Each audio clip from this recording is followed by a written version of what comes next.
Bapa kami dalam sorga, terima kasih Tuhan buat siang hari ini.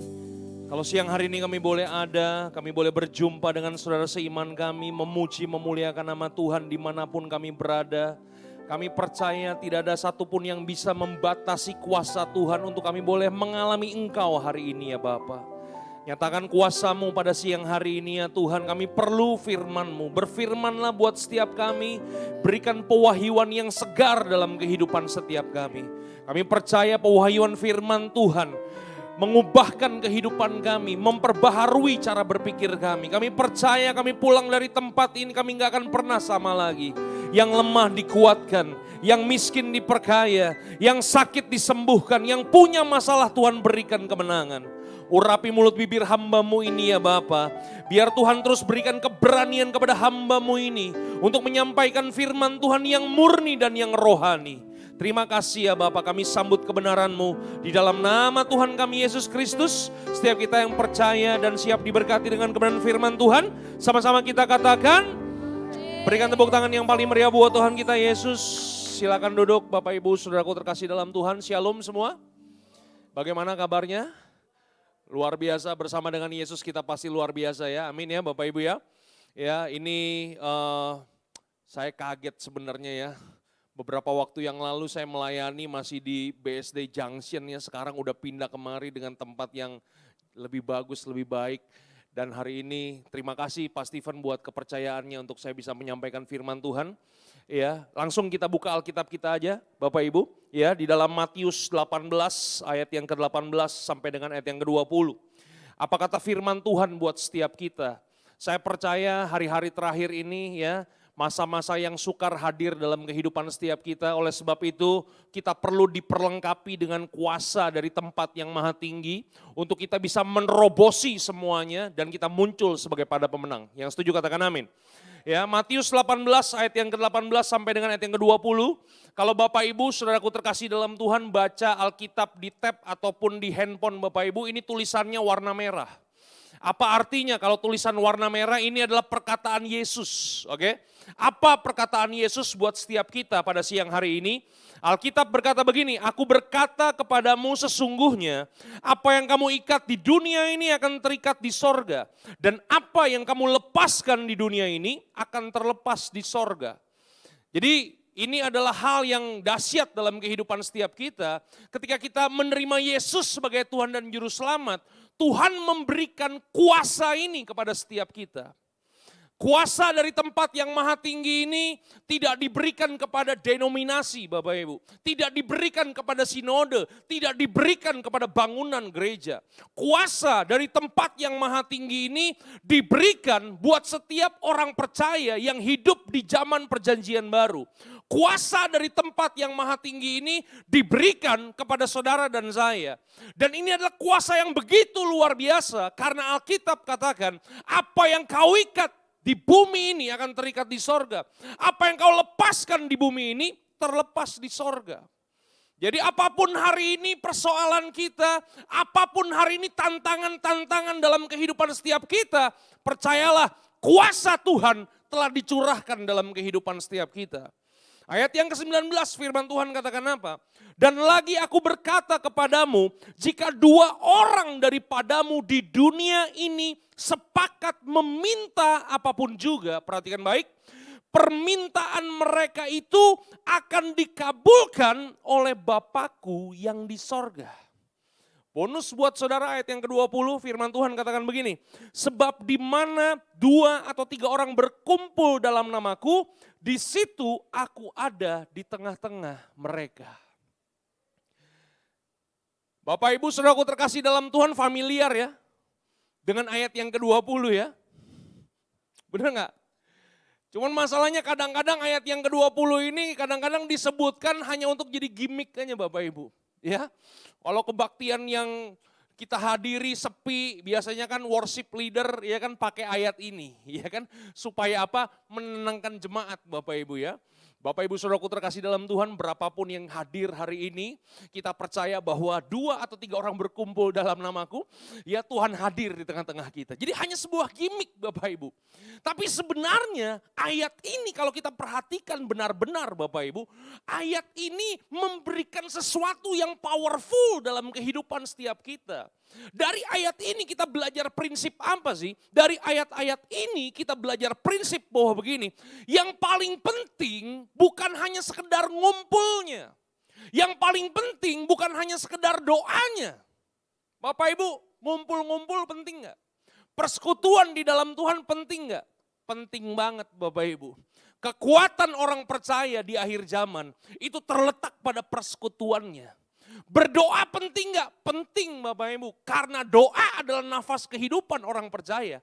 Tapi lebih daripada ngumpul-ngumpulnya, lebih daripada doanya, yang paling penting dari ayat ini adalah kata sepakatnya Bapak Ibu. Katakan sama-sama sepakat.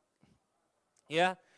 Dari kata sepakat ini, dalam Alkitab Perjanjian Baru, Alkitab bahasa Yunani Bapak Ibu, ya dipakai kata ini, sumfuneo. Katakan sama-sama sumfuneo.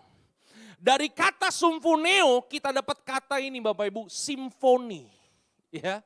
Jadi kesepakatan itu ibarat simfoni. Nah untuk menerangkan kepada Bapak Ibu apa arti kata sumfuneo, paling gampang menjelaskannya adalah dengan alat-alat musik yang ada di depan kita ini Bapak Ibu. Alat-alat musik yang ada di depan kita ini bentuknya berbeda-beda. Bunyinya berbeda-beda. Ya. Ada yang dimainin dipencet Bapak Ibu, ada yang dipukul, ada yang dipetik, ada yang ditiup. Ya, bunyinya bahkan berbeda-beda. Tetapi alat musik yang berbeda-beda ini ketika dimainkan dalam nada yang sama, dalam tone yang sama, maka apa yang terjadi? Yang terjadi adalah begini, alunan musik atau simfoni yang mengalir di gereja ini itu sanggup untuk menjamah kehidupan kita. Sanggup membuat kita mengalami Tuhan, membuat kita nangis di hadapan Tuhan. Kita bisa mengalami kuasa Roh Kudus. Kenapa?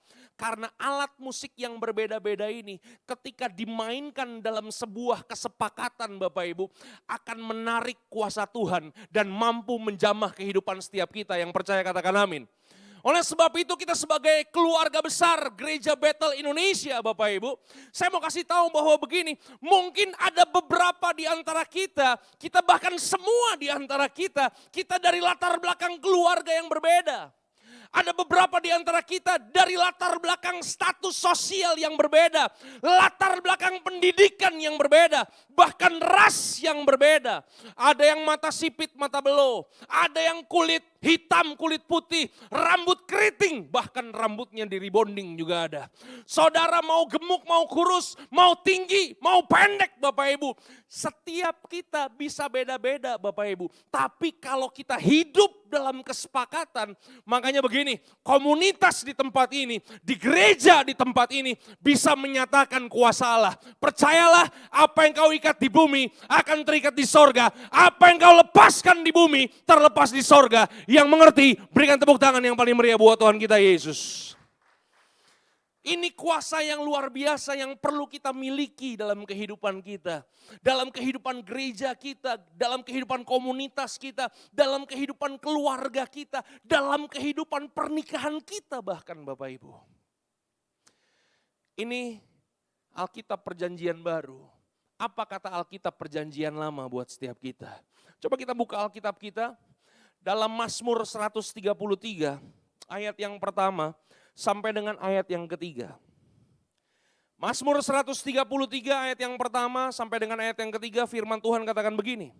Nyanyian ziarah Daud, ya. Nyanyian untuk naik ke tempat yang tinggi Bapak Ibu. Alkitab katakan begini, sungguh alangkah baiknya dan indahnya apabila saudara-saudara diam bersama dengan apa? Dengan rukun, katakan sama-sama rukun. Ya. Yang dimaksud rukun di sini apa? Rukun di sini bobotnya sama dengan sumfuneo Bapak Ibu, sama dengan kesepakatan. Orang yang hidup dalam kesepakatan, pernikahan yang hidup dalam kesepakatan, gereja yang hidup dalam kesepakatan itu adalah gereja yang rukun. Kalau kita hidup rukun, kita hidup dalam kesepakatan, Alkitab katakan alangkah baiknya dan indahnya. Katakan sama-sama alangkah. Apakah yang dimaksud dengan alangkah? Kalau kita hidup dalam kerukunan, kita hidup dalam kesepakatan, tidak terbayangkan indahnya, tidak terbayangkan baiknya Bapak Ibu. Nah, hidup rukun dalam perjanjian lama diumpamakan seperti apa? Mazmur 133 ayat yang kedua, firman Tuhan katakan begini, seperti minyak yang baik di atas kepala, meleleh ke janggut, yang meleleh ke janggut Harun dan ke leher jubahnya. Jadi ternyata Alkitab perjanjian lama umpamakan hidup rukun itu seperti minyak. Katakan sama-sama minyak.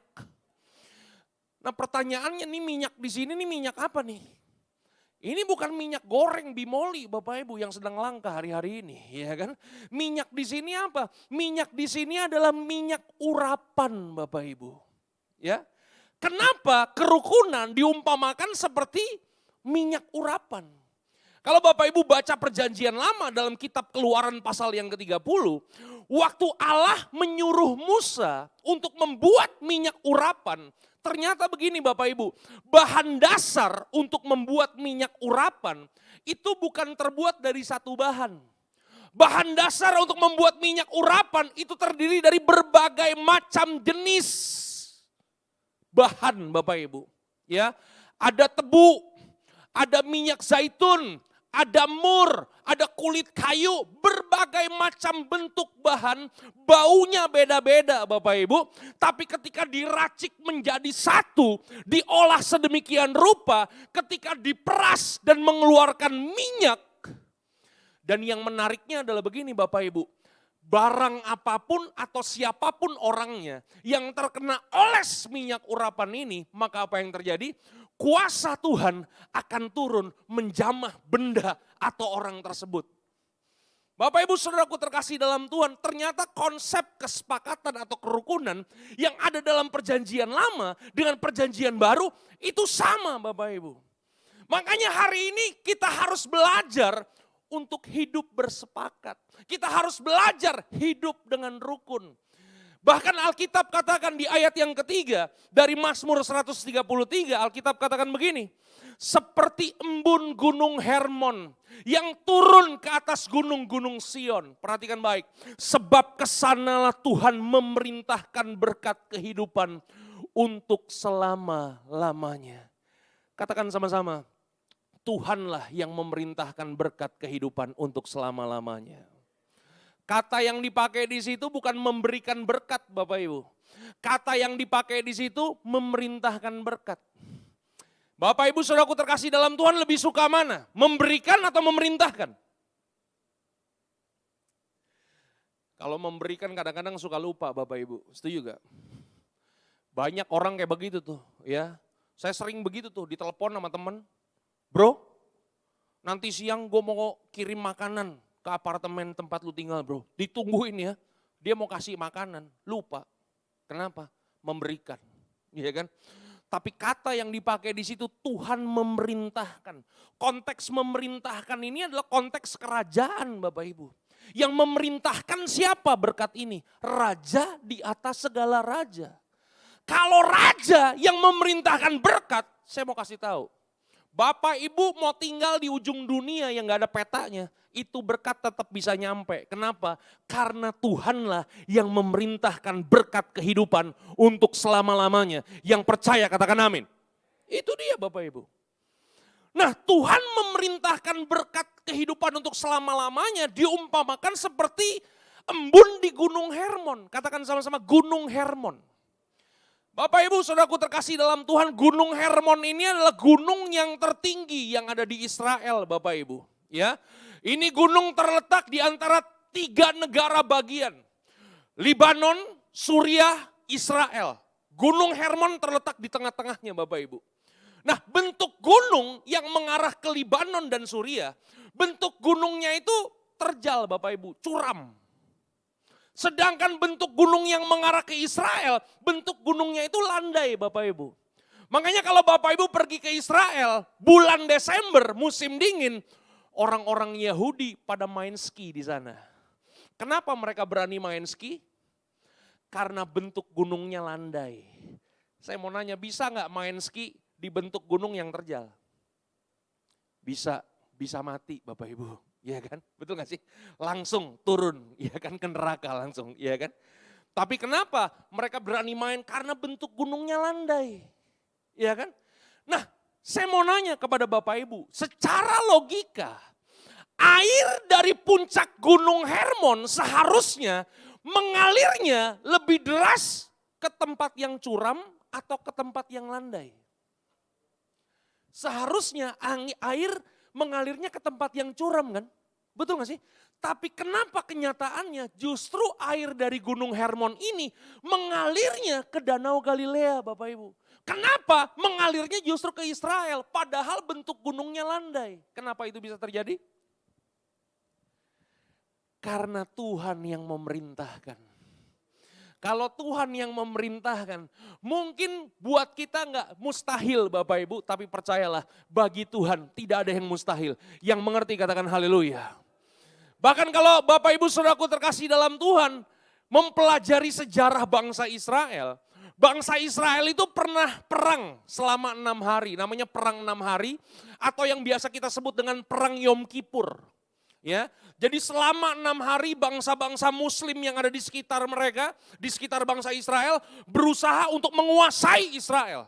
Dan selama 6 hari, Suriah berusaha memblokade aliran air yang mengalir ke Israel Bapak Ibu. Dan selama 6 hari dicoba untuk blok itu aliran air, selalu jebol Bapak Ibu. Pertanyaan saya, kenapa nggak bisa diblokade? Kenapa blokadenya selalu jebol? Karena Tuhanlah yang memerintahkan berkat. Kalau hari ini ada orang-orang yang berusaha menghalang-halangi berkat kita, jangan takut Bapak Ibu. Setuju nggak? Selama kita hidup dalam kesepakatan, selama kita punya kuasa Tuhan, kita hidup dalam kerukunan, percayalah orang mau halang-halangi berkat kita, Tuhanlah yang memerintahkan berkat sehingga bisa sampai di tangan kita dan bisa kita alami dalam kehidupan. Yang percaya katakan amin. Pertanyaannya begini, Bapak Ibu saudaraku terkasih dalam Tuhan mau nggak mengalami Tuhan perintahkan berkatnya? Kalau Bapak Ibu mau Tuhan perintahkan berkatnya untuk sampai di tangan kita, kasih dong alasan Tuhan untuk perintahkan berkatnya. Bagaimana caranya supaya Tuhan memerintahkan berkatnya dan kita alami dalam kehidupan? Caranya adalah kalau kita hidup dalam kerukunan, kita hidup dalam kesepakatan. Masalahnya begini Bapak Ibu, seringkali kita abai dengan kebenaran ini.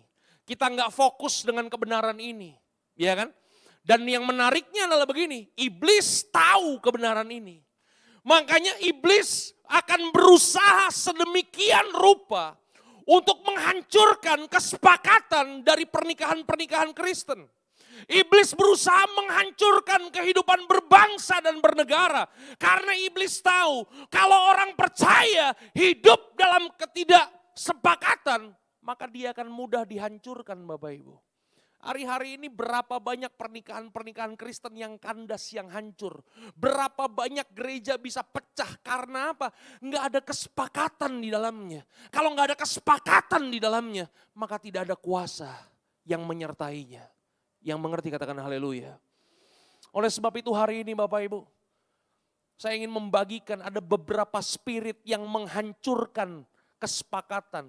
Kalau spirit ini ya mendarah daging dalam kehidupan kita. Kalau spirit ini seringkali muncul dalam kehidupan kita. Biarlah hari ini Bapak Ibu pulang keluar dari gereja ini, kita bantai habis spirit ini. Supaya apa? Supaya hidupmu disertai oleh Tuhan dengan kuasa yang maha tinggi, yang mau katakan amin. Ya, kita akan langsung buka Alkitab kita, Yudas. Ayat yang ke-11. Ya. Yudas ini cuman satu pasal Bapak Ibu, ya. Penulis Yudas di sini bukan Yudas Iskariot. Yudas Iskariot udah mati gantung diri ya. Yudas di sini adalah saudara tirinya Yesus. Apa yang dituliskan Yudas kepada setiap kita? Alkitab katakan begini, celakalah mereka karena mereka mengikuti jalan yang ditempuh Kain. Dan karena mereka oleh sebab upah menceburkan diri ke dalam kesesatan Bileam. Dan mereka binasa karena kedurhakaan Korah. Jadi kalau hari ini kita hidup dengan 3 spirit ini, spirit Kain, spirit Bileam, spirit Korah, maka apa yang terjadi? Ayat yang ke-12 dari Yudas 1, Alkitab katakan begini. Mereka inilah noda dalam perjamuan kasihmu. Di mana mereka tidak malu-malu melahap dan hanya mementingkan dirinya sendiri.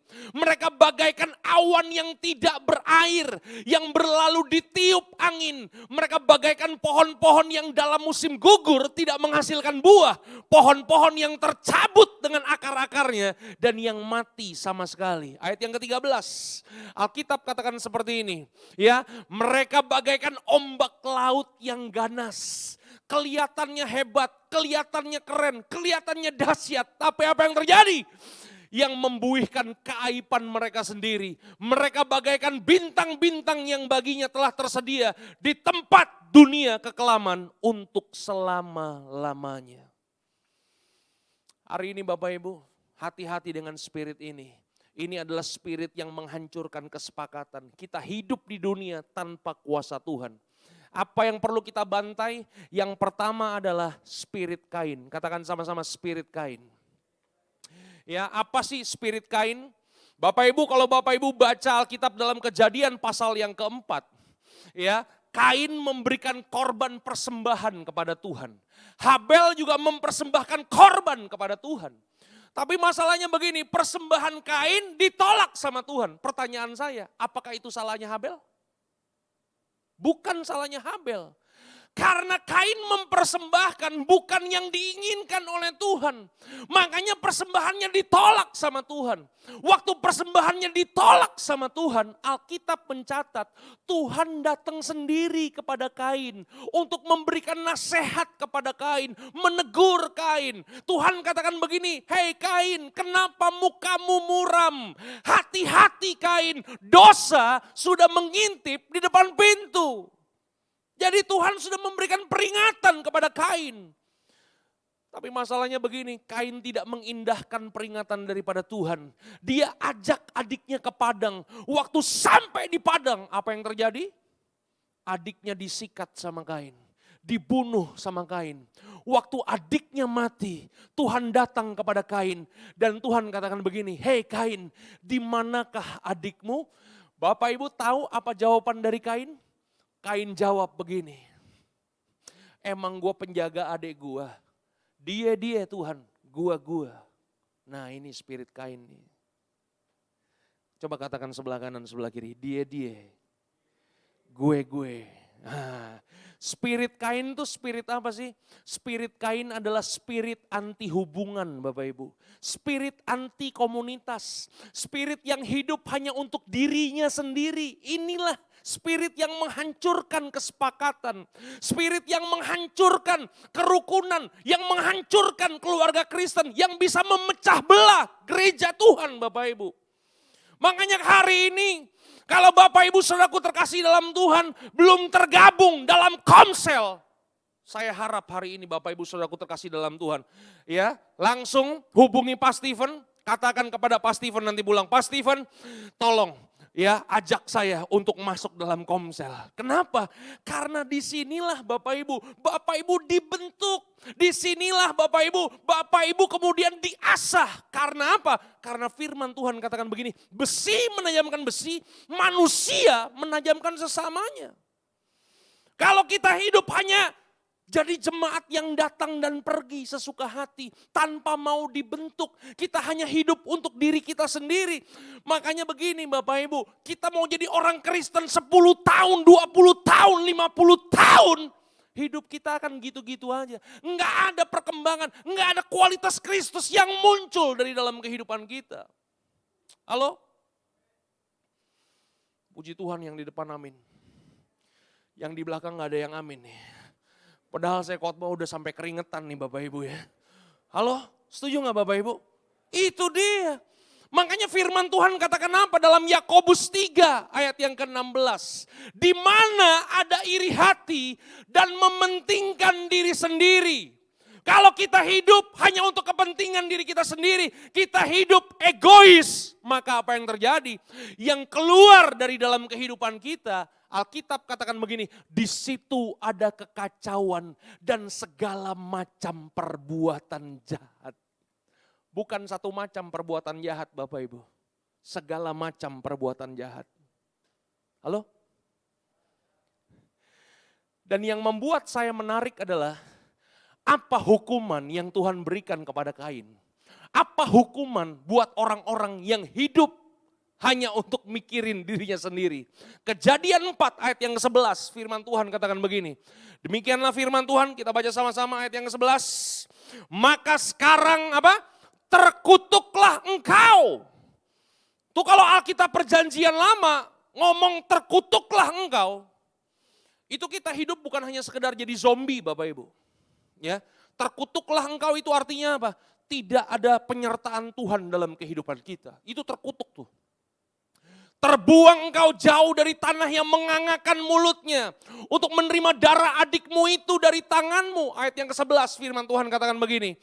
Apabila engkau mengusahakan tanah itu, maka tanah itu tidak akan memberikan hasil sepenuhnya lagi kepada engkau. Bayangin Bapak Ibu. Kalau kita hidup dengan spirit Kain. Bapak Ibu mau kerja banting tulang.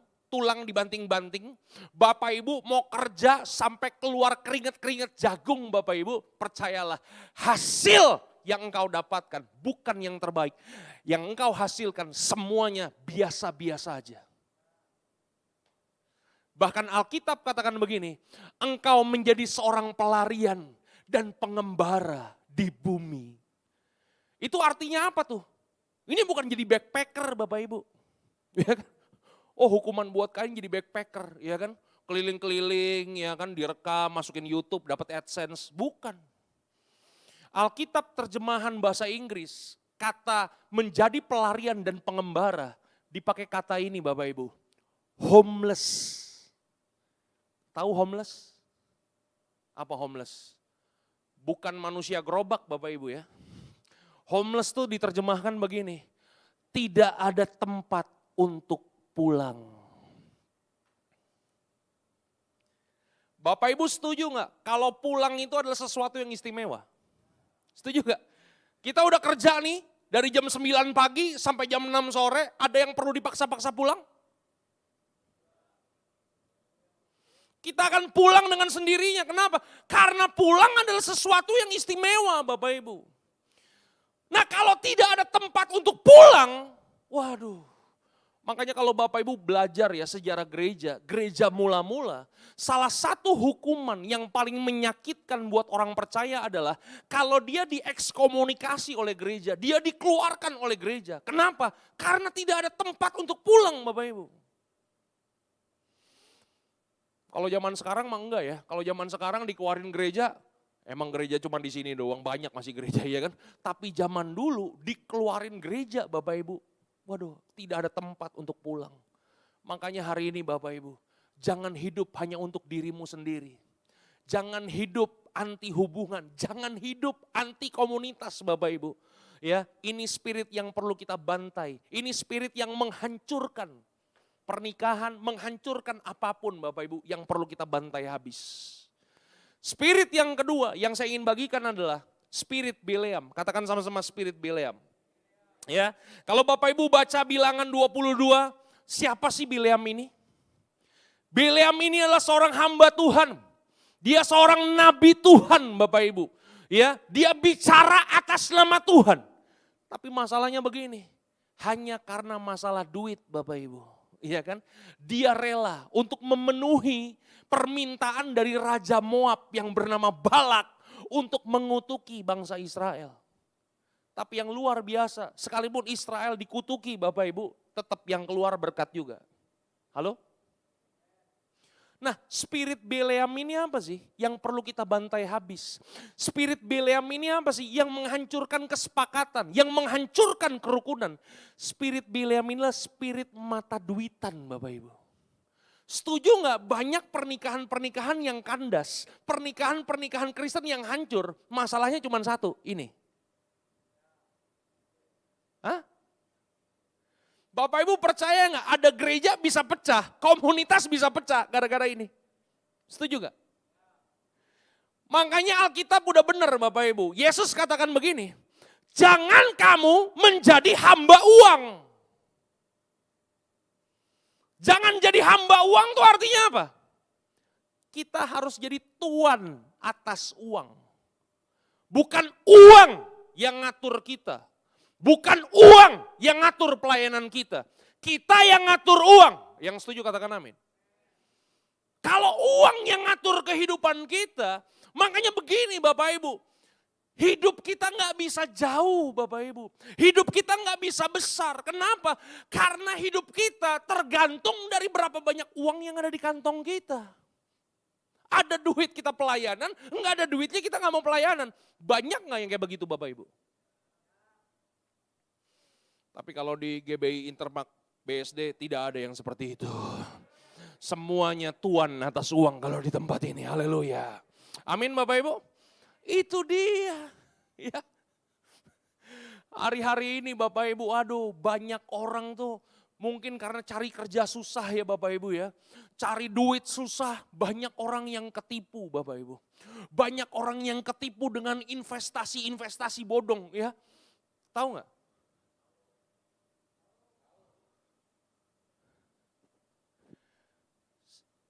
Bukannya nggak boleh Bapak Ibu. Kita nggak pernah tahu nih bisnis di masa depan nih bentuknya kayak gimana kita nggak pernah tahu. Kita belajar boleh nggak? Boleh. Tapi jangan serakah. Nah, kalau kamu udah serakah, berarti begini, hidupmu itu udah dikendalikan oleh uang. Dan berapa banyak orang yang habis duitnya, kehilangan masa depannya, gara-gara cinta akan uang. Halo? Bapak Ibu mau lihat mujizat terjadi dalam kehidupan Bapak Ibu? Bapak Ibu mau lihat penyertaan Tuhan dalam kehidupan Bapak Ibu? Jangan jadi hamba uang. Setuju gak? Bapak Ibu perlu duit gak? Dari muka kelihatan, wajah-wajah perlu duit semua. Iya kan? Bapak Ibu lihat saya nih, lihat nih tampang saya nih. Kira-kira nih pendeta di depan perlu duit gak? Kenceng banget ngomongnya. Perlu duit lah, masa gak perlu duit pendeta, betul gak sih? Tapi jangan sampai hidup kita dikuasai oleh uang, ini yang berat Bapak Ibu. Ya. Dan apa sih hukuman buat Bileam? Nah ini yang menarik Bapak Ibu. Belum pernah terjadi sebelumnya. Tuhan pakai binatang, Tuhan pakai keledai, pakai bahasa manusia Bapak Ibu untuk tegur nabinya. Nah hari ini saya berdoa, semoga Tuhan gak pakai bleki di rumah saudara. Untuk tegur saudara karena cinta akan uang. Guk, bertobatlah, bertobatlah. Nggak perlu Bapak Ibu ya, amin. Di masa pandemi semua susah, hamba Tuhan susah nggak? Bapak Ibu bisa lihat lah wajah saya, wajah orang susah kan? Iya kan, betul nggak sih? Ini sorry ya Bapak Ibu, ini bukan flexing, ini bukan pamer. Sebelum pandemi Bapak Ibu, aduh pelayanan banyak Bapak Ibu. Dari hari Senin sampai hari Minggu tuh hampir tiap hari saya melayani. Ya, hari Minggu tuh bisa 3-4 kali saya melayani. Tapi begitu masuk pandemi, semua di rumah. Gereja nggak ada yang buka Bapak Ibu.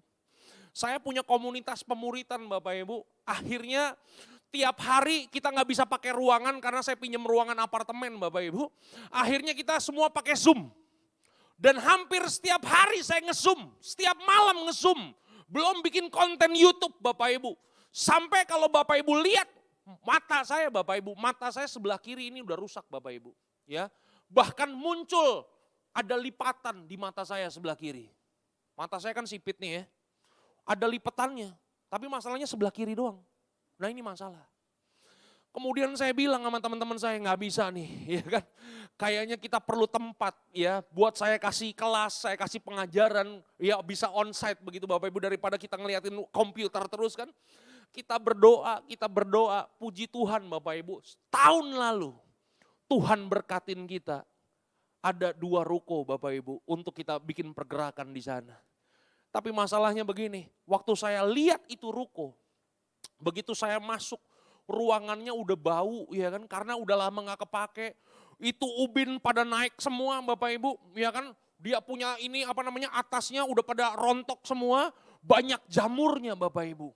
Saya lihat ya, ini mungkin setan masuk juga minder kali dia masuk ke ruko ini ya kan. Kan perlu direnovasi biar cakepan dikit Bapak Ibu, betul gak sih? Jadi sekalipun udah diberkati tetap ada masalah Bapak Ibu. Masalahnya apa? Masalahnya di dana. Ya, sampai hari ini udah setahun belum kelar-kelar kita renovasi itu Bapak Ibu ya. Tapi saya melihat begini, ada aja Tuhan berkati kehidupan kita, ada aja Tuhan kasih berkat untuk renovasi sedikit demi sedikit Bapak Ibu. Saya percaya begini, kalau hidup kita tidak dikuasai oleh uang, engkau akan lihat mujizat dan penyertaan Tuhan dalam kehidupanmu. Yang setuju katakan amin. Nah ini spirit yang perlu kita bantai habis dalam kehidupan kita, spirit Bileam. Amin. Spirit yang ketiga yang terakhir. Alkitab katakan, spirit Korah. Apa sih spirit Korah ini Bapak Ibu? Tuhan itu memberikan tongkat kepemimpinan. Tuhan mengurapi pemimpin yang bernama Musa Bapak Ibu. Musa yang ditunjuk Tuhan untuk menjadi pemimpin membawa bangsa Israel sampai ke tanah perjanjian Bapak Ibu. Tapi masalahnya ada orang yang bernama Korah, Abiram dan keluarganya. Mereka merasa bisa, mereka merasa lebih mampu. Sehingga apa yang terjadi? Korah memberontak kepada Musa. Nah ini Bapak Ibu, spirit yang menghancurkan kesatuan adalah spirit pemberontakan. Bapak Ibu baca firman Tuhan. Tuhan itu sangat membenci yang namanya pemberontakan Bapak Ibu. Bapak Ibu baca dalam firman Tuhan, orang-orang yang memberontak dalam Alkitab matinya gak ada yang benar Bapak Ibu. Kenapa? Karena pemberontakan itu bukan sifatnya Tuhan. Tokoh pertama dalam Alkitab yang memberontak, Bapak Ibu tahu siapa namanya? Namanya Lucifer. Bapak Ibu baca dalam Yesaya 14 ayat 12 sampai 14. Bintang timur putra fajar. Dia malaikat pujian penyembahan Bapak Ibu. Dia ingin menjadi sama seperti yang maha tinggi. Dia memberontak kepada Tuhan. Dan akhirnya apa yang terjadi? Lucifer dibuang ke bumi. Jadi siapa? Jadi setan Bapak Ibu. Makanya orang yang memberontak itu spirit kesetanan. Katakan sebelah kanan sebelah kiri. Kesetanan itu. Betul gak? Kadang-kadang Bapak Ibu, kadang-kadang kita bisa diperhadapkan dengan pemimpin-pemimpin yang lemah loh. Setuju gak? Tapi kalau kita merasa lebih bisa, kita merasa lebih pintar dan kita memberontak, itu bahaya Bapak Ibu. Belajar dari Daud Bapak Ibu. Waktu Daud dikejar-kejar oleh Saul, siapa sih ini Saul? Saul ini kan rajanya Bapak Ibu. Saul ini kan mertuanya sendiri Bapak Ibu, setuju gak sih? Hanya karena iri hati yang dihinggapi dalam kehidupan Saul, Saul berusaha untuk menyingkirkan yang namanya Daud. Bayangin Bapak Ibu, Daud jadi teroris, dikejar-kejar, ya kan? Dalam pengejarannya, suatu hari ya kan waktu Saul lagi kejar Daud, Saul mungkin malamnya makan rujak cabai kebanyakan Pak. Sakit perut, ya kan? Waktu sakit perut, dia panggil ajudannya. Ajudan, di mana? Ada toilet. Wah, nggak ada toilet, Baginda Raja. Adanya goa, ya kan? Kalau mau buang di goaannya. Akhirnya apa yang terjadi? Ya kan? Saul masuk ke dalam goa. Itu nama goanya Goa Adulam. Ya kan? Saul perintahkan prajuritnya, prajurit bikin pagar betis. Saya ingin melakukan pelepasan di dalam. Wis, iya kan? Waktu Saul melakukan pelepasan, yang Saul nggak tahu adalah apa. Di dalam itu udah ada Daud dan orang-orang pemberontak yang ada di Goa Adulam. Itu para prajurit Daud ngomong begini sama Daud. Disenggol Daud, Daud. Malam hari ini kita mau makan sop apa nih? Sop kuping, sop kaki, sop mata, sop bibir, sop jantung. Iya kan? Tinggal kita potong aja nih si Raja Saul. Udah di depan mata mereka. Tapi apa yang Daud katakan kepada mereka? Jangan pernah sekalipun engkau menyentuh orang yang diurapi oleh Tuhan. Artinya apa? Artinya begini, Daud tetap menghormati pemimpinnya. Yang notabene pemimpinnya ingin menyingkirkan dia Bapak Ibu. Setuju nggak? Itu spirit Tuhan Bapak Ibu. Kalau Bapak Ibu hari ini mau jadi pemimpin yang hebat hanya bisa dihasilkan kalau kita jadi pengikut yang hebat. Kalau kita nggak pernah belajar jadi pengikut yang baik, kita nggak pernah belajar jadi pengikut yang benar, maka kita nggak akan pernah bisa menjadi pemimpin yang hebat Bapak Ibu. Halo? Apa hukuman buat orang yang memberontak? Apa hukuman buat Korah? Tuhan panggil Musa keluar dari tenda. Keluar. Ya kan? Abiram, Korah dan keluarganya keluar juga dari tenda. Dan apa yang terjadi? Tanah yang diinjak Korah dan Abiram dan keluarganya itu tanah terbelah menjadi dua. Mereka masuk semua di telan bumi. Nutup lagi Bapak Ibu. Halo? Hari ini buat para ibu-ibu, para istri-istri, serahkanlah tongkat kepemimpinan keluarga kita kepada suami kita. Halo? Karena ibu-ibu, istri-istri nggak pernah dipilih Tuhan untuk jadi pemimpin dalam keluarga.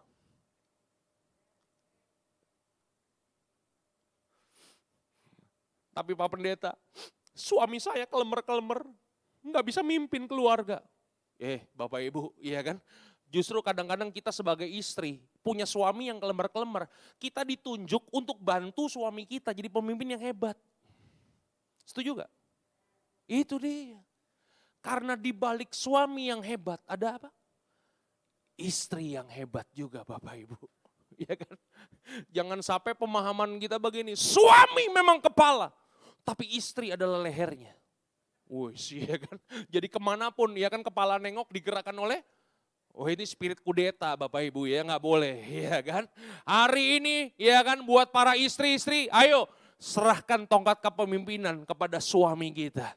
Kalau suami kita ngomong begini, udah mami aja yang mimpin. Bilang kepada suami ibu-ibu, tadi siang jam 1, saya dengar khotbah dari pendeta yang tinggi, ganteng dan cerdas itu. Supaya iya kan menyerahkan tongkat kepemimpinan kepada papi. Yang setuju katakan amin. Ya, jadi kalau kita bantai habis spirit Kain, spirit Bileam, spirit Korah dalam kehidupan setiap kita. Percayalah begini Bapak Ibu, apa yang kau ikat di bumi terikat di sorga. Apa yang kau lepaskan di bumi terlepas di sorga. Kalau kita hidup dalam kesepakatan, kita hidup dalam kerukunan, percayalah engkau pulang dari tempat ini, Tuhanlah yang memerintahkan berkat kehidupan untuk selama-lamanya. God bless you all, Tuhan memberkati. Haleluya. Mari kita mau datang kepada Tuhan. Haleluya, haleluya.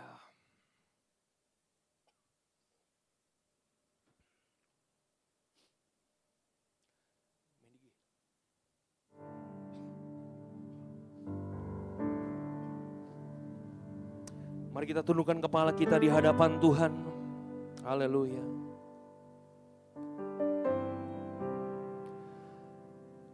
Ku hidup karena percaya Kau yang berjanji setia. Pengharapanku selalu ada di dalam-Mu. Ku tidak akan menyerah meski dalam kesesakan. Seluruh hidupku dalam genggaman-Mu.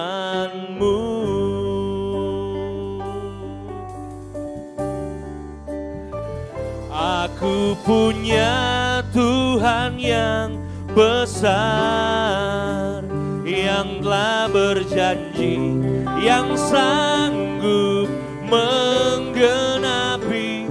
Imanku bersepakat, percaya kuasa-Nya.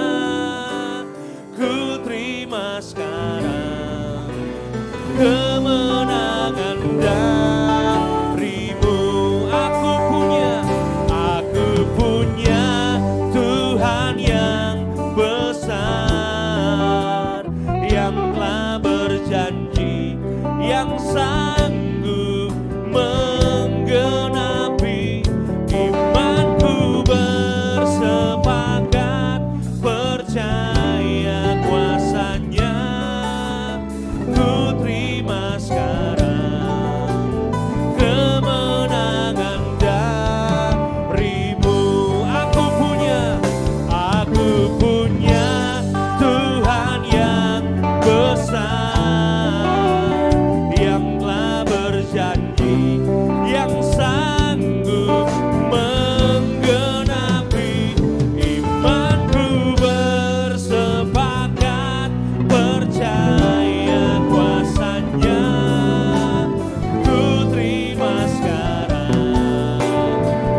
tundukkan kepala kita di hadapan Tuhan. Hari ini Engkau sudah mendengarkan kebenaran firman Tuhan. Hari ini bantai habis semua spirit Kain, spirit yang hanya mementingkan diri sendiri. Bantai spirit Bileam, spirit yang cinta akan uang. Dan spirit Korah, spirit pemberontakan. Biarlah hari ini Engkau bisa bersepakat dalam sebuah gereja Tuhan. Engkau bisa bersepakat dalam komunitas, dalam keluarga, dalam pernikahan. Biarlah kerukunan terjadi dalam kehidupanmu. Dan hari ini Tuhan akan menyatakan kuasanya dalam kehidupanmu pribadi lepas pribadi. Seberapa banyak di antara kita hari ini, Tuhan, Engkau mau Tuhan perintahkan berkat-Nya. Engkau mau apa yang Kau lepaskan di bumi terlepas di sorga. Apa yang Kau ikat di bumi terlepas di sorga. Hari ini Bapak Ibu, angkat tangan kirimu lebar di hadapan Tuhan. Arahkan hatimu kepada Tuhan. Haleluya, haleluya. Mari kita nyanyikan pujian ini sekali lagi, katakan sama-sama. Aku punya Tuhan yang besar. Aku punya Tuhan yang besar.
Ini firman Tuhan memperbaharui cara berpikir kami. Kami percaya, kami yang hari ini hidup belum dalam kesepakatan, kami percaya ada kuasa Tuhan yang Tuhan ingin curahkan dalam kehidupan setiap kami. Materaikan firman-Mu ini ya Bapa, di dalam nama Tuhan kami Yesus Kristus. Setiap kita yang percaya diberkati firman Tuhan, sama-sama kita katakan, Tuhan memberkati. God bless you all.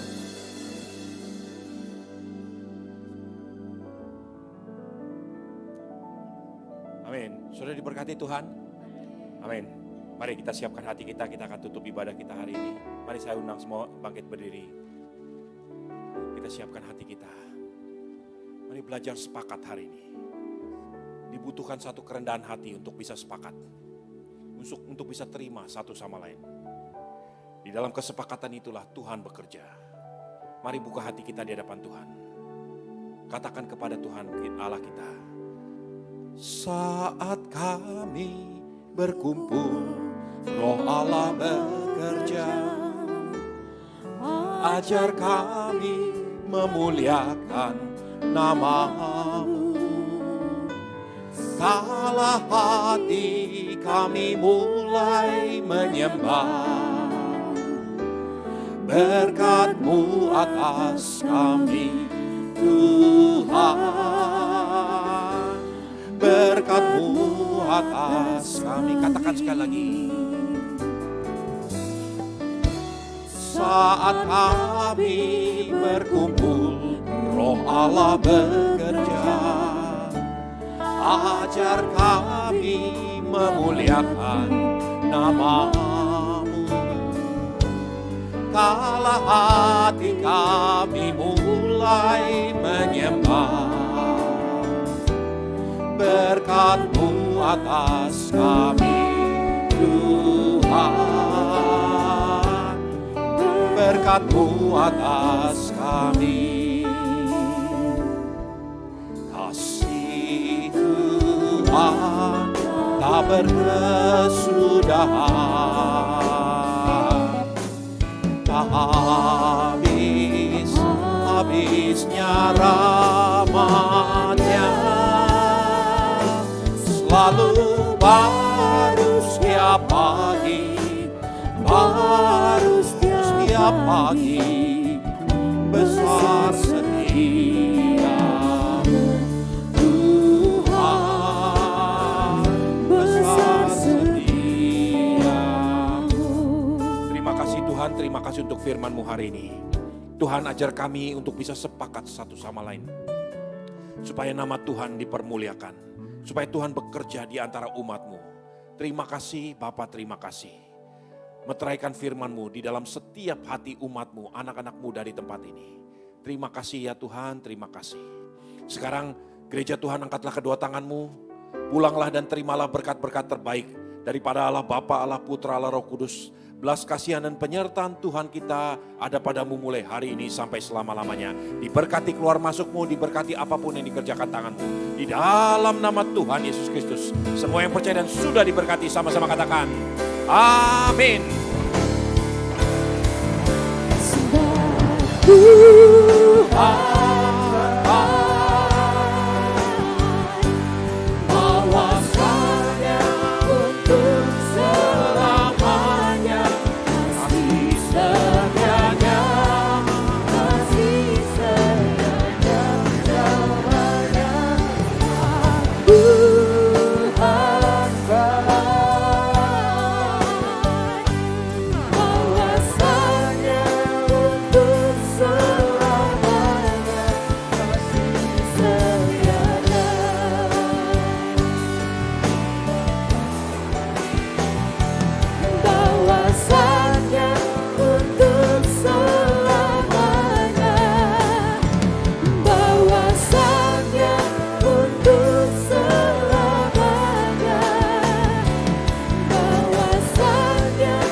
Selamat hari Minggu saudara, Tuhan Yesus memberkati.